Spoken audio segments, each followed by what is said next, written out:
నా పేరు జల్లి ప్రశాంత్ అండి. నిన్న ఒక పంచాయతీ విషయంలో నేను పోలీస్ స్టేషన్ పోగా అక్కడున్న సిఐ గారు మమ్మల్ని పిలిచి ఏం జరిగిందని అడగగా, సార్ మాకు తెలియదు సార్, మేము పెద్ద మనుషులుగా ఉన్నామని అంటే బాధ్యతలు పిలవండి అని చెప్పేసి సిఐ గారు మంచిగా మాట్లాడి చెప్పారు. ఈ ఎస్ఐ గారు ప్రశాంత్ అనే ఎస్ఐ గారు అప్పటికి పెద్ద మనుషులందరికీ వార్నింగ్ ఇస్తున్నాడు.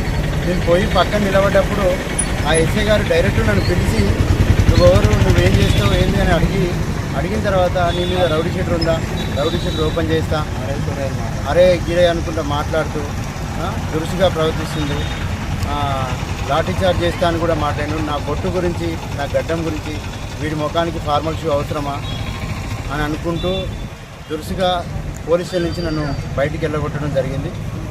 నేను ఆ బాధకు మకరంగా మాట్లాడుతూ నోటికో ఏ మాట వస్తే ఆ మాట మాట్లాడి నన్ను బయటికి వెళ్ళగొట్టడం జరిగింది. తర్వాత నేను ఇంటికి పోయిన తర్వాత చాలా బాధపడడం జరిగింది. కానీ ఎస్ఐ గారు చాలా ఘోరంగా మాట్లాడడం జరిగింది. నేను ఎస్ఐ గారి పైన టౌన్ పిఎస్లో కేసు పెట్టడం జరిగింది. సిఐ గారు కూడా స్పందించారు.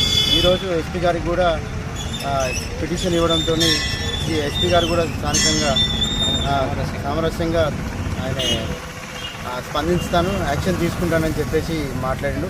గతంలో ఏమన్నాడంటే ఎస్పీ గారు, ఒక లేబర్ పని చేసుకునే వారికి కూడా నేను వాల్యూ ఇస్తాను, నా వల్ల తప్పు జరిగితే నేను వాళ్ళకి సారీ కూడా చెప్తాను, కానీ ఇలాంటి మాట్లాడడం ఏంటి, నీ వ్యక్తిగతం గురించి ఆయనకి ఏం అవసరం అని చెప్పేసి ఎస్పీ గారు కూడా బాగా మంచిగా స్పందించి నాకు న్యాయం చేస్తా అని చెప్పేసి అన్నాడు.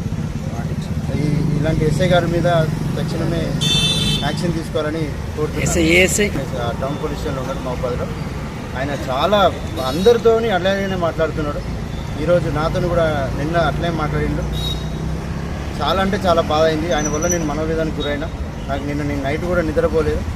తక్షణమే ఆయన పైన సీరియస్గా యాక్షన్ తీసుకోవాలని నేను ఎస్పీ గారిని విజ్ఞప్తి చేస్తున్నాను. Hi, this is Neha Shetty. Please subscribe to GK News. Hi everybody, subscribe to GK News.